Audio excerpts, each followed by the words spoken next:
នេះគឺជាយុគទី3បាទយុគទី3ដែលទាហានសៀមបានដាក់សម្លេងភ្លេងរំខានដល់ការរស់នៅរបស់បងប្អូនជាពលរដ្ឋជាពិសេសគឺថាការបំផិតបំភ័យឲ្យបាក់ស្បាតរាល់ការស្ដាប់សម្លេងខ្មោចលងបាទហើយមានការបង្ហោះជាអាដ្រូនធំធ្វើទទួលជាស្បៃសបាទដើម្បីបន្លាចប៉ុន្តែមានមនុស្សថែមទៀតណាបាទយុគមិញហ្នឹងមានមនុស្សធ្វើសម្ដែងជាខ្មោចថែមទៀតបាទគឺគ្រប់រឿងអ្វីក៏ជនជាតិថៃអាចធ្វើរឿងដ៏ថោកទាបនេះបានដែរបាទនេះគឺយើងលែងនឹងនិយាយថាវាសំគួរសំរំយើងអាចនិយាយថាក្នុងក្របខ័ណ្ឌព័ត៌មានដែរព្រោះព័ត៌មានខាងគេនោះនិយាយបំភ្លៃបំពុលបំភ្លើសគ្រប់សពបែបយ៉ាងទាំងអស់អញ្ចឹងមានអីក្រៅតែពីការរក្សាបាននៅតម្លៃសេចក្តីថ្លៃថ្នូររបស់ខ្លួនតែប៉ុណ្ណោះបាទអ្វីក៏ថៃអាចធ្វើបានដែរបាទគ្រប់រូបភាពដែលល្មើសដែលមិនគោរពច្បាប់អន្តរជាតិគឺថៃធ្វើបានទាំងអស់បាទក្នុងក្របខ័ណ្ឌណាក៏ដោយក្នុងនាមប្រជាជាតិកម្ពុជាមួយរូបមិនអាចធ្វើទៅតាមទំនឹងក្បាលវ៉ាល់ចិត្តរបស់ជនជាតិថៃបានទេព្រោះថៃគេអាចសម្ដែងគេអាចបំភ្លៃគេអាចធ្វើឲ្យរុកគួនដល់ជាតិដតីផ្សេងទៀតបានតែសម្រាប់ជាតិកម្ពុជាមួយគឺมันអាចធ្វើឲ្យប៉ះពាល់ទៅដល់សិទ្ធិនិងការរស់នៅរបស់ប្រជាជាតិមួយដែលមានគេហៅថាដែនអធិបតេយ្យភាពពេញបរិបូរណ៍ត្រឹមត្រូវបាទនិងមានសេចក្តីថ្លៃថ្នូរនៅក្នុងខ្លួនរបស់យើងគ្រប់គ្នាម្នាក់ៗបាននោះឡើយអញ្ចឹងការនេះដែលសម្ដេចតេជោប្រធានព្រឹទ្ធសភាលោកបានអំពាវនាវម្ដងហើយម្ដងទៀតសូមកុំឲ្យតបជាមួយនឹងប្រជាជនថៃណាមួយឬក៏ជាតិថៃមួយក្តាប់តូចដែលមានគំនិតទុច្ចរិតចង់ឈ្លានពានដីខ្មែរយើងរឿងរបស់គេអានឹងគេធ្វើតែយើងក្នុងនាមសេចក្តីថ្លៃថ្នូរប្រជាជាតិមួយដែលមានអាយុកាលរាប់ពាន់ឆ្នាំនៅក្នុងដែនដីអាស៊ីអាគ្នេយ៍នេះគឺមានអីក្រៅតែពីរក្សាលំនឹងចិត្តសេចក្តីថ្លៃថ្នូររបស់យើងនោះហើយបរទេសគេមើលឃើញតាមហ្នឹងអ្វីដែលគួរឲ្យកត់សម្គាល់ថែមទៀតថៃបានបន្តចាក់ភ្លេងផ្កើនទៅនឹងក្រុមអ្នកសង្កេតការ IoT អន្តរកាលដែលដឹកនាំដោយម៉ាឡេស៊ីគឺអស់និយាយបានត្រឹមតែថតហើយកត់ត្រាថាថៃពិតជារំលោភនិងល្មើសទៅលើបទឈប់ដាច់ពិតប្រាកដមែនបាទអ្វីដែលគួរឲ្យកត់សម្គាល់ខ្ញុំតាមដានតាំងពីយប់មិញម៉ោង10ទៀតរហូតដល់ម៉ោង1យប់សៀមនៅតែបន្តចាក់ភ្លេងសំឡេងខ្មោចសំឡេងឧទ្ធម្ភាគចក្របាទធ្វើគ្រប់រូបភាពដើរតួជាខ្មោចបាទបង្ហោះដ្រូនអាធំដើម្បីដាក់អាស្បៃសធ្វើជាខ្មោចគឺគ្រប់សពបែបយ៉ាងទាំងអស់សៀមអាចធ្វើបានយុគមិញនេះមានច្រើនច្រើនវគ្គច្រើនឃ្លាណាដំបូងឡើយពេលរៀងប្រលប់បានន័យថាខ្ទង់ម៉ោង8 9ហ្នឹងគេចាក់កុនចាពីប្រវត្តិអីចឹងទៅគេចាក់មកដើម្បីបំភ្លៃសភាពការអីផ្សេងចឹងទៅបន្ទាប់ពីចាក់កុនចប់គេចាប់ផ្ដើមចាក់បាសមកឡើងវិញបន្ថែមទៀតនិយាយទៅសម្រាប់អ្នកដែលគេកំពុងតែឈ្លានពានមកយើងដេកអត់សុខទេណាចាចេះតែនឹកឃើញខួរក្បាលនឹកឃើញចេះអីក៏គិតឃើញរហូតមកហ្មងអញ្ចឹងបាទរឿងនេះធ្វើឲ្យប្រជាជនកម្ពុជាទាំងអស់ចាំមិនភ្លេចទេពីទង្វើដ៏ថោកទាបរបស់អ្នកបាទទង្វើដ៏ថោកទាបនេះគឺខ្ញុំសូមនិយាយដល់ត្រង់តែម្ដងគឺมันអាចទទួលយកបានទៀតសមនេះចាតាមពិតទៅខាងគណៈកម្មាធិការសិទ្ធិមនុស្សកម្ពុជាលោកបានដាក់លិខិតនឹងទៅប្រហែលជា3ដងហើយចា3ដងបន្ទាន់ភ្លាមអញ្ចឹងនៅថ្ងៃម្សិលមិញលិខិតចុងក្រោយដែលគណៈកម្មាធិការសិទ្ធិមនុស្សកម្ពុជាបានដាក់ជូនទៅដល់អាដាមវ៉ុកខឺថឹកដែលជាឧត្តមស្នងការអង្គការសហប្រជាជាតិទទួលបន្ទុកសិទ្ធិមនុស្សការិយាល័យឧត្តមស្នងការអង្គការសហប្រជាជាតិទទួលបន្ទុកសិទ្ធិមនុស្សទូរទស្សនិកជនជាទីគោរពរាប់អានវេលាព្រឹកថ្ងៃច័ន្ទយើងខ្ញុំសូមអនុញ្ញាតអធិប្បាយព្រឹត្តិការណ៍នៅក្នុងសង្គមរបស់អ្នកបានជ្រាបជំវិញការកើតហេតុនៅតាមបន្ទាត់ព្រំដែនដោយដែលលោកនាងកញ្ញាប្រិយមិត្តទូរទស្សនិកជនបានដឹងបានឮរួចរាល់មកហើយជំវិញភាពកក្លឿនរបស់ទាហានសៀមបាទដោយសារតែចង់បានដីរបស់ខ្មែរយើងបានលោកនាងកញ្ញាជាទីគោរពរាប់អាននៅថ្ងៃម្សិលមិញបាទចាប់ផ្ដើមពីម៉ោង15នាទីរហូតដល់ម៉ោង1យប់បាទសៀម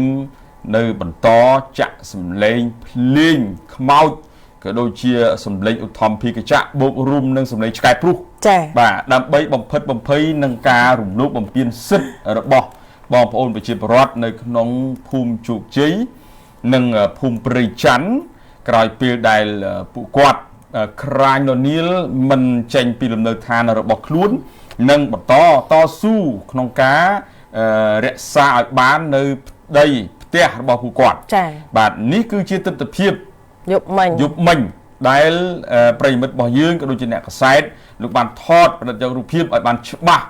ហើយយ៉ាងណាមិញក៏យើងមានការស្នើជាបន្តបន្ទាប់ដែរតែក្នុងរូបភាពនេះខ្ញុំចង់ឲ្យបងប្អូនយើងបានជ្រាបថានេះគឺជាយប់ទី3ចា៎បាទយប់ទី3ដែលទាហានសៀមបានដាក់សម្លេងភ្លេងរំខានដល់ការរស់នៅរបស់បងប្អូនជាពលរដ្ឋជាពិសេសគឺថាការបំផិតបំភ័យឲ្យបាក់ស្បាតរាល់ការស្ដាប់សម្លេងខ្មោចលងបាទហើយមានការបង្ហោះជាអាដ្រូនធំធ្វើទទួលជាស្បៃសបាទដើម្បីបន្លាចប៉ុន្តែមានមនុស្សថែមទៀតណាបាទយប់មិញហ្នឹងមានមនុស្សធ្វើសម្ដែងជាខ្មោចថែមទៀតបាទគឺគ្រប់រឿងអ្វីក៏ជនជាតិថៃអាចធ្វើរឿងដ៏ថោកទាបនេះបានដែរចា៎បាទនេះគឺយើងលែងនឹងនិយាយថាវាសមគួរសមរម្យយើងអាចនិយាយថាក្នុងក្របខ័ណ្ឌព័ត៌មានដែរព្រោះព័ត៌មានខាងគេនោះនិយាយបំភ្លៃបំពុលបំភ្លើសគ្រប់សពបែបយ៉ាងទាំងអស់អញ្ចឹងមានអីក្រៅតែពីការរក្សាបាននៅតម្លៃសេចក្តីថ្លៃថ្នូររបស់ខ្លួនតែប៉ុណ្ណោះបាទអ្វីក៏ថៃអាចធ្វើបានដែរបាទគ្រប់រូបភាពដែលល្មើសដែលមិនគោរពច្បាប់អន្តរជាតិគឺថៃធ្វើបានទាំងអស់បាទក្នុងក្របខ័ណ្ឌណាក៏ដោយក្នុងនាមប្រជាជាតិកម្ពុជាមួយរូបមិនអាចធ្វើទៅតាមទំនឹងក្បាលវ៉ាល់ចិត្តរបស់ជនជាតិថៃបានទេព្រោះថៃគេអាចសម្ដែងគេអាចបំភ្លៃគេអាចធ្វើឲ្យរុកគួនដល់ជាតិដទៃផ្សេងទៀតបានតែសម្រាប់ជាតិកម្ពុជាមួយគឺមិនអាចធ្វើឲ្យប៉ះពាល់ទៅដល់សិទ្ធិនិងការរស់នៅរបស់ប្រជាជាតិមួយដែលមានគេហៅថាដែនអធិបតេយ្យភាពពេញបរិបូរណ៍ត្រឹមត្រូវបាទនិងមានសេចក្តីថ្លៃថ្នូរនៅក្នុងខ្លួនរបស់យើងគ្រប់គ្នាម្នាក់ៗបាននោះឡើយអញ្ចឹងការនេះដែលសម្ដេចតេជោប្រធានព្រឹទ្ធសភាលោកបានអំពាវនាវម្ដងហើយម្ដងទៀតសូមកុំឲ្យតបជាមួយនឹងប្រជាជនថៃណាមួយឬក៏ជាតិថៃមួយក្តាប់តូចដែលមានគំនិតទុច្ចរិតចង់ឈ្លានពានដីខ្មែរយើងរឿងរបស់គេអានឹងគេធ្វើតែយើងក្នុងនាមសេចក្តីថ្លៃថ្នូរប្រជាជាតិមួយដែលមានអាយុកាលរាប់ពាន់ឆ្នាំនៅក្នុងដែនដីអាស៊ីអាគ្នេយ៍នេះគឺមានអីក្រៅតែពីរក្សាលំនឹងចិត្តសេចក្តីថ្លៃថ្នូររបស់យើងនោះហើយបរទេសគេមើលឃើញតាមហ្នឹងអ្វីដែលគួរឲ្យកត់សម្គាល់ថែមទៀតថៃបានបន្តចាក់ភ្លេងផ្កើនទៅនឹងក្រុមអ្នកសង្កេតការ IoT អន្តរកាលដែលដឹកនាំដោយម៉ាឡេស៊ីគឺអស់និយាយបានត្រឹមតែថតហើយកត់ត្រាថាថៃពិតជារំលោភនិងល្មើសទៅលើបទឈប់ដាច់ពិតប្រាកដមែនបាទអ្វីដែលគួរឲ្យកត់សម្គាល់ខ្ញុំតាមដានតាំងពីយប់មិញម៉ោង10ទៀតរហូតដល់ម៉ោង1យប់សៀមនៅតែបន្តចាក់ភ្លេងសំឡេងខ្មោចសំឡេងឧទ្ធម្ភាគចក្របាទធ្វើគ្រប់រូបភាពដើរតួជាខ្មោចបាទបង្ហោះដ្រូនអាធំដើម្បីដាក់អាស្បៃសធ្វើជាខ្មោចគឺគ្រប់សពបែបយ៉ាងទាំងអស់សៀមអាចធ្វើបានយប់មិញនេះមានច្រើនច្រើនវគ្គច្រើនឃ្លាណាដំបូងឡើយពេលរៀងប្រលប់បានន័យថាខ្ទង់ម៉ោង8 9ហ្នឹងគេចាក់កុនចាពីប្រវត្តិអីចឹងទៅគេចាក់មកដើម្បីបំភ្លៃសភាពការអីផ្សេងចឹងទៅបន្ទាប់ពីចាក់កុនចប់គេចាប់ផ្ដើមចាក់បាសមកឡើងវិញបន្ថែមទៀតនិយាយទៅសម្រាប់អ្នកដែលគេកំពុងតែឈ្លានពានមកយើងដេកអត់សុខទេណាចាចេះតែនឹកឃើញខួរក្បាលនឹកឃើញចេះអីក៏គិតឃើញរហូតមកហ្មងអញ្ចឹងបាទរឿងនេះធ្វើឲ្យប្រជាជនកម្ពុជាទាំងអស់ចាំមិនភ្លេចទេពីទង្វើដ៏ថោកទាបរបស់អ្នកបាទទង្វើដ៏ថោកទាបនេះគឺខ្ញុំសូមនិយាយដល់ត្រង់តែម្ដងគឺมันអាចទទួលយកបានទៀតរឿងកិច្ចការងារធ្វើឲ្យរាជរដ្ឋាភិបាលជាអ្នកសម្របសម្រួលក្នុងក្របខ័ណ្ឌរាជរដ្ឋាភិបាលផ្សេងប៉ុន្តែទង្វើដ៏កក្លឿនរបស់ទាហានសៀមជាមួយនឹងចំផ្លាំងដែលអតីតជាអ្នកដឹករថយន្តដឹកលូហើយដឹកជញ្ជូនលិមួកពីបាងកកនេះគេហៅមកដល់ភូមិនងចាស់ក្រុមជ្រុលនិយមខួរក្បាលលិមួកបាទចាអញ្ចឹងបុគ្គលនេះគឺឈ្មោះចំផ្លាំងកាន់ចំផ្លាំងគ្រប់គ្រងដោយទាហានសៀមជាមួយនឹងប្រជាជនសៀមមួយចំនួនដែលស្ថិតនៅក្នុងតំបន់មានបញ្ហាបាទអញ្ចឹងប្រិមិត្តទូទស្សនិកជនជាទីគោរពបានទោះបីតែគេចាក់នៅក្នុងតំបន់ដែលគេបានបិទស្បៃវាទីយកដីរបស់ខ្មែរយើងក៏ពិតមែនក៏ប៉ុន្តែអ្វីដែលគួរឲ្យចងចាំមិនអាចភ្លេចបានរហូតដល់អាចមួយជីវិតទៀតគឺទង្វើដ៏ថោកទាបរបស់ជនជាតិសៀមបាទ ឬក៏ទាហានសៀមបាទព្រមទាំងអ្នកដែលចិញ្ចឹមចិត្តចង់បានដីរបស់ខ្មែរយើងចា៎បាទក្នុងនោះកម្ពុជាអត់មានទៅតបតអីថាឥឡូវ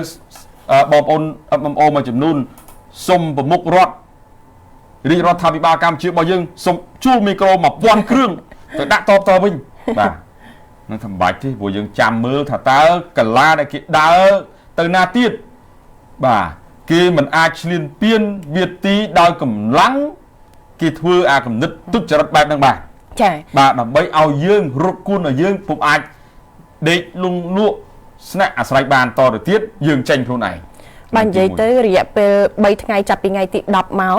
ចាខាងភាគីថៃគឺគេកាន់តែសម្ដែងទៅណាដូចថ្ងៃដំបូងមិនចាប់ផ្ដើមឈូសឆាយ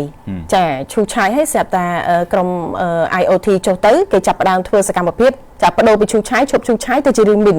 ចាឈូសឲ្យទៅជារាវណាចាក្រោយមកទៀតចាប់ផ្ដើមធ្វើសកម្មភាពអីផ្សេងទៀតមកដើម្បីឲ្យបំផ្លែងចាប់ភ្នែកប៉ុន្តែយប់មិញនេះខ្ញុំសួរទៅកាន់ក្រុមការងារយើងដែរថាតើថ្ងៃទី3យប់ទី3ដែលគេធ្វើសកម្មភាពហ្នឹងក្រុម IoT ចុះទៅទៀតអត់ចាយប់មិញនេះគឺអត់មានក្រុម IoT ចុះទៅទេតែថ្ងៃទី1ទី2គឺ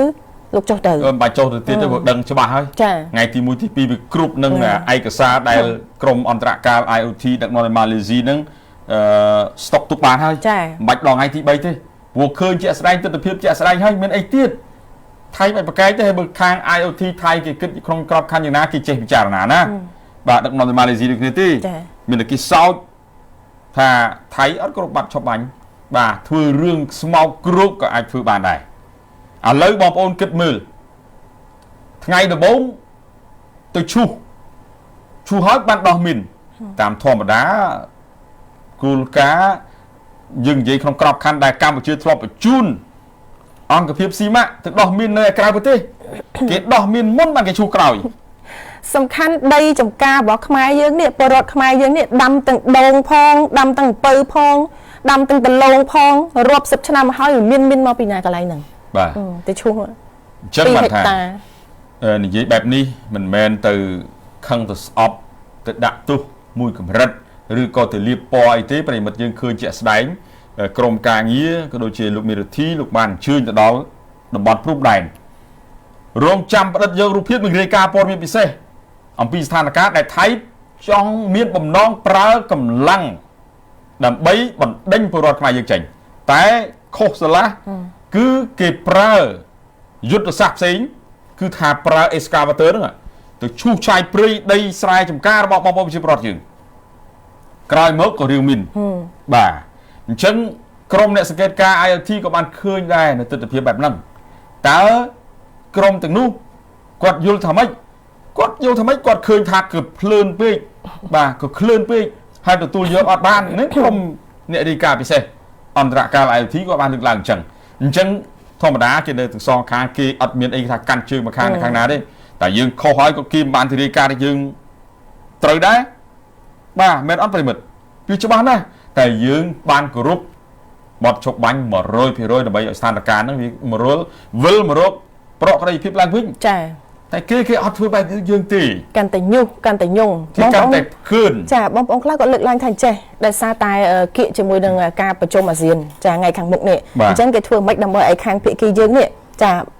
ចាប់ផ្ដើមរំលោភបទឈប់បាញ់អញ្ចឹងទៅគឺគេមានពាក្យមានលេសនៅក្នុងពេលដែលប្រជុំអាស៊ានថ្ងៃខាងមុខថ្ងៃ26ដល់28នេះនេះគឺជាចំណោទធ្ងន់ធ្ងរមួយដែលរដ្ឋាភិបាលត្រូវដោះសម្រាប់រដ្ឋាភិបាលកម្ពុជារបស់យើងដោះក្នុងក្របខ័ណ្ឌដោយមានភាពថ្លៃថ្នូររក្សាឲ្យបាននឹងអត់មានបទឈប់បាញ់បើឲ្យមានបទឈប់បាញ់ថៃផ្សេងព្យាយាមកាយធ្វើឲ្យមានរឿងតែសម្រាប់កម្ពុជាយើងដោយសារតែរដ្ឋាភិបាលប្រមុខថ្នាក់ដឹកនាំលោកបានឆ្លៀសវៃមើលដឹងកលារបស់ថៃដែលលោតទៅខាងណាអញ្ចឹងគេអនុវត្តកម្លាំងមនុស្សអត់បានគេប្រើយុទ្ធសាស្ត្រផ្សេងហើយប្រើអាគំនិតស្មោកគ្រោកក៏ចេញមកបានដែរដូចបច្ចុប្បន្នហ្នឹងប្រើប្រាស់ឧបករណ៍ស្នាក់ស័ព្ទធុកបាសធំលឺសំឡេងគួងរំពងពេញភូមិព្រៃច័ន្ទនិងភូមិជោគជ័យដាក់បន្លឺសំឡេងគ្មានបងប្អូនលោកយាយលោកតាណាក្មួយណាដេកបានដាក់ឲ្យគេដេកអត់លក់ខ្លួនឯងក៏ដេកអត់លក់ដែរចាងើបម៉ោង3ភ្លឺងើបមកចាក់ហូចចិត្តណាអញ្ចឹងតាមពិតខ្ញុំមានរឿងចង់ថែមបន្តិចចង់និយាយពាក់ព័ន្ធនឹងសមុទ្រទាំងដែរមិនទៅឡើយតែនិយាយជក់មាត់ចា អត់ទេអានឹងផ្សេងអញ្ចឹងដល់វ៉ាន់និយាយរឿងតាក់ទងទៅនឹងការដាក់លិខិតទៅឧត្តមស្នងការសិទ្ធិមនុស្សនៅក្រៅប្រទេសតាមពិតទៅគឺកម្ពុជាយើងចង់ជឿញឲ្យភាគីឧត្តមស្នងការនោះគាត់ជឿញមកឃើញវត្តមានផ្ទាល់តែម្ដងឮសំឡេងផ្ទាល់តែម្ដងថាតើពិតមែនឬអត់វាប៉ះពាល់ទៅដល់សិទ្ធិមនុស្សឬយ៉ាងណាចាយើងសុខចិត្តចំណាយគ្រប់ចាការដែលលោកអញ្ជើញមកនៅថ្ងៃម្សិលមិញនេះចាតាមពិតទៅខាងគណៈកម្មាធិការសិទ្ធិមនុស្សកម្ពុជាលោកបានដាក់លិខិតនឹងទៅប្រហែលជា3ដងហើយចា3ដងបន្ទាន់ភ្លាមអញ្ចឹងនៅថ្ងៃម្សិលមិញលិខិតចុងក្រោយដែលគណៈកម្មាធិការសិទ្ធិមនុស្សកម្ពុជាបានដាក់ជូនទៅដល់ឯកឧត្តមវុកខឺថឹកដែលជាឧត្តមស្នងការអង្គការសហប្រជាជាតិទទួលបន្ទុកសិទ្ធិមនុស្សការិយាល័យឧត្តមស្នងការអង្គការសហប្រជាជាតិទទួលបន្ទុកសិទ្ធិមនុស្សចានឹងក្នុងនោះមានចាលិខិតនេះគឺបានបញ្ជាក់ជូនថាចេះចាគណៈកម្មាធិការសិទ្ធិមនុស្សកម្ពុជាមានកិត្តិយសសូមជំរាបជូនទៅដល់ឯកឧត្តមអំពីការរំលោភសិទ្ធិមនុស្សយ៉ាងធ្ងន់ធ្ងរពាក់ព័ន្ធទៅនឹងការប្រើប្រាស់សម្លេងរំខានដែលជាទម្រង់មួយនៃការបំផិតបំភ័យនិងយាយីផ្លូវចិត្តនៅតាមបណ្ដោយព្រំដែនកម្ពុជាថៃពីសំណាក់កងទ័ពថៃកាលពីថ្ងៃទី10ខែតុលាកន្លងទៅបានទទួលចាគណៈកម្មាធិការសិទ្ធិមនុស្សកម្ពុជាបានទទួលរបាយការណ៍ពីអាជ្ញាធរមូលដ្ឋាននិងប្រជាជនរស់នៅក្នុងភូមិព្រៃច័ន្ទនិងភូមិជោគជ័យឃុំអូ3ជាន់ស្រុកអូជ្រៅខេត្តបន្ទាយមានជ័យដោយអះអាងថាកងយោធាថៃបានចាក់សម្លេងខ្មោចលងតាមរយៈឧបករណ៍បំពងសម្លេងដែលឮខ្លាំងចាប់ពីម៉ោង10:44នាទីរសៀលរហូតចា10:44នាទីរហូតទៅដល់ម៉ោង12:04នាទីពាក់កណ្ដាលអាធ្រាត្រនិងបានបន្តចាក់សម្លេងរំខានជាសម្លេងយន្តហោះពីម៉ោង3ដល់ម៉ោង22នាទីចារហូតដល់ម៉ោង3:53នាទីទៀតភ្លឺដែលមានគោលបំណងរំខាននិងបំផិតបំភ័យប្រជាជនកម្ពុជាដែលរស់នៅក្នុងសហគមន៍ក្បែរនោះសម្លេងទាំងនេះត្រូវបានចាត់ទុកជាសម្លេងខ្លាំងចាគាត់ថាឃើញបងប្អូនគាត់ឡាយមកសម្លេងដែលយើងកំពុងតែនិយាយនេះគឺស្ដាប់អត់បានទេទាំងងំតអ្នកនៅទីនោះផ្ទាល់មិនដឹងថាឮយ៉ាងម៉េចចាអញ្ចឹងគឺធ្វើឲ្យ